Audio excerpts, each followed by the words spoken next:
The Senate on Monday finally concluded the screening of 45 of the 48 ministerial nominees of President Bola Tinubu, confirming them as cabinet members after a week of intense grilling for some and cursory introductions for others. Senate President Godswill Akpabio put the nominations to a series of voice votes, of which all but 3 were approved. The remaining nominees, including former Governor of Kaduna State, Nasir El-Rufai, Stella Okotete of Delta State, and Abubakar Danladi of Taraba State, are said to still be undergoing security clearance.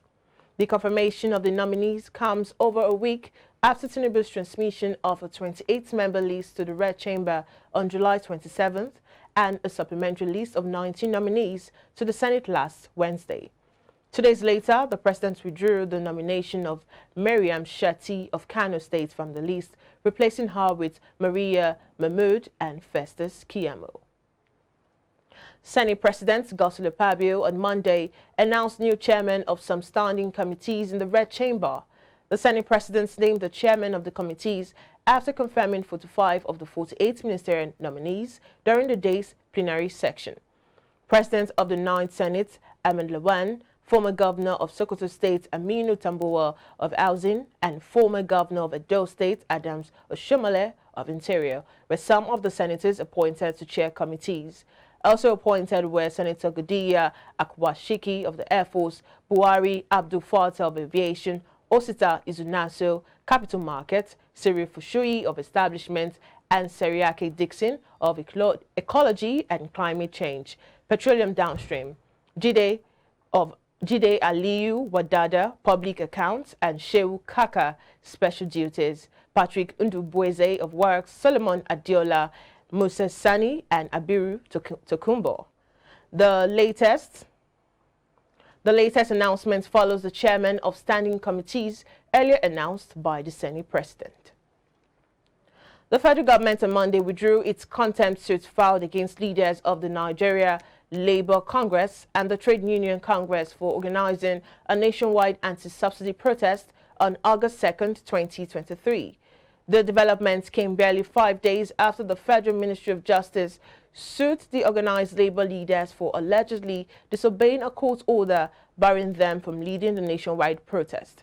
The National Industry Court had stopped the organized labor from going on strike, but human rights lawyer and counsel to the organized labor, Femi Falana, insisted the union could proceed with the protest. On Wednesday evening, the organized labor met with President Bola Tinubu and reached an agreement to end the one-day protest, with the agreement that the federal government would expedite the implementation of palliatives. Despite the agreement, the Ministry of Justice sued the organized labor for court contempt, a development that angered labor leaders who later announced plans to begin a nationwide strike on August 14th. The Federal Ministry of Justice on Monday, in a letter signed by Permanent Secretary Patrice Jedi Agba, stated that the ministry filed the contempt proceeding before the intervention of the President and the National Assembly. And moving on, the Edo State Governor, Mr. Governor Obaseki, on Monday stated that there is no plan to impeach his deputy, Comrade Philip Shaibu. The governor, however, noted that the move by Shaibu seeking a court order to stop his purported impeachment is primitive ahead of his defection to the All Progressives Congress. This is as leaders of Edo North Senatorial District, the senatorial zone of the Edo State, Deputy Governor Philip Shaibu distanced themselves from his governorship ambition, warning the Deputy Governor against fueling the crisis in the state. The governor, while briefing journalists in the Benin City during a visit by the Edo North leaders, said the Deputy Governor has been actively engaging with senior actors at the national and state level of the APC, trying to negotiate his way into the party. Let me put it very clearly on record that I am not aware of any plots or any scheme to impeach the Deputy Governor, Right Honorable Philip Shaibu. I have also checked, and there is no such plan, or there was no such plan. Our task today is to try and finish well, to conclude all the projects we have started and to unify and consolidate our party. Because it's only when we do these two things right would we have the support from our people to produce my successor. I made it very clear. And like you have pointed out, there's no timetable yet for the Edo elections. It will come later the year. A governor seated in the office, a deputy governor will travel abroad and communicate his assent to the Speaker of Edo State House of Assembly when he's not acting governor of Edo State. It's an aberration. We are particularly very surprised to hear that action has been filed in court against the governor and other 4 persons. Over what?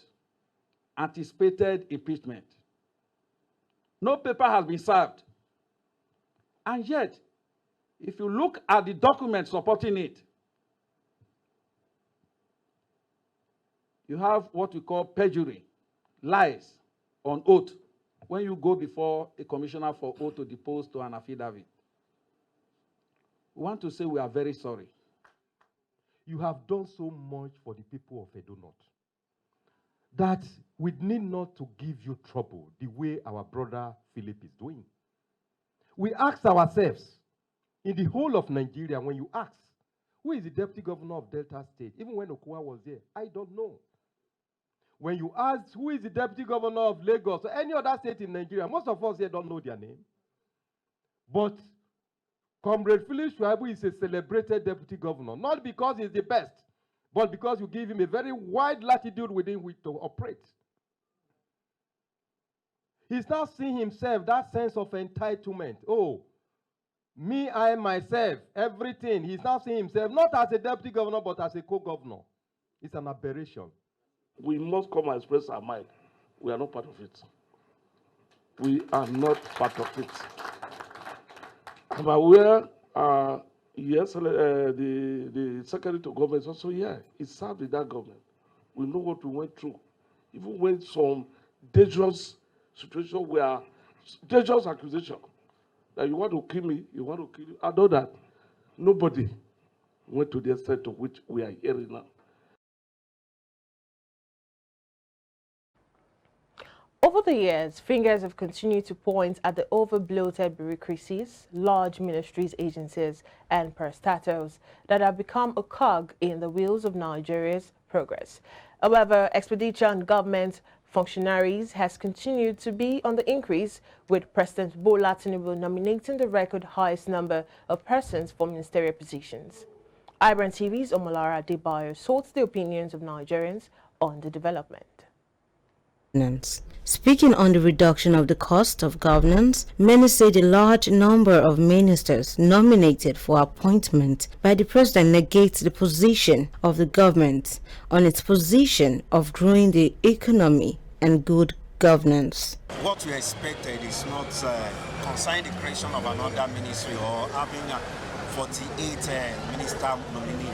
The cost of governance has not been cut down. If you have removed subsidy, the government also should do the needful and cut that particular cut of what? Governance by reducing the ministries. Let's have in Nigeria 25 or 23 is enough. Just like my senior colleague came up the other time, he said it's unconstitutional to have Minister of State for this, having 2 ministers to head the ministry. He said it's unconstitutional after he has collected the money. But now we are having this thing, the same thing being repeated again. So that should not be the thing. It should not be that we should be suffering the masses at the expense of ministerial appointments, paying them good amount of money. No, they can still do it. I think they are just playing a game of politics. The whole Nigeria know that we expect 42, but we are saying 48. Well, what I just know is that the rule of law must be respected at any point in time. If the rule of law is not respected from the top, there will be breakdown of that law and order from top to down. But that's not enough for a country. The judiciary must be respected. We have law governing us. So why should we now go contrary to the law? I don't understand. And when you are talking about cost of governance, it is high relative to other advanced countries. And that's why you see the gap between the rich and the poor is so wide. There's something called medium average in Nigeria as we are speaking now.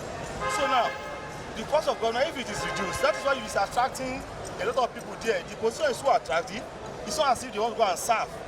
If you are going to serve, the salary just will not be that robust. The emolument there will not be that robust. Then you know you are serving. You can see, but because the money attached there, you don't see people now doing a lot of ungodly things in order to get there. Except that cost is reduced as moderate. For example, put senators, put all of them on minimum wages and see what will happen. There are others, however, who side with President, saying the new appointees will work with the President to improve the growth of the country. Bola Ahmed Tinubu, the thing we tell us, say we should hold on, give us some time, so everything will be okay.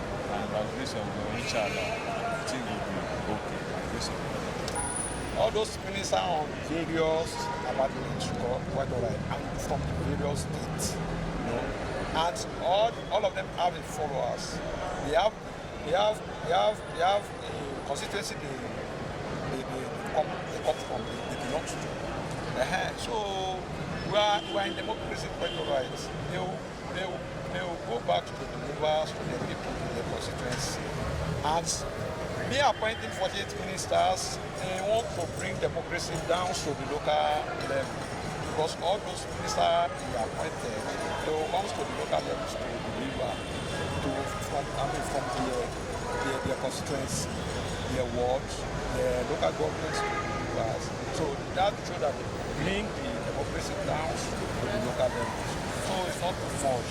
Nigeria is among the 8 economies with the lowest human capital in the world, ranked 167th out of 174 countries on the World Bank's Human Capital Development Index. Omolara Adebayo, reporting for iBrandTV News.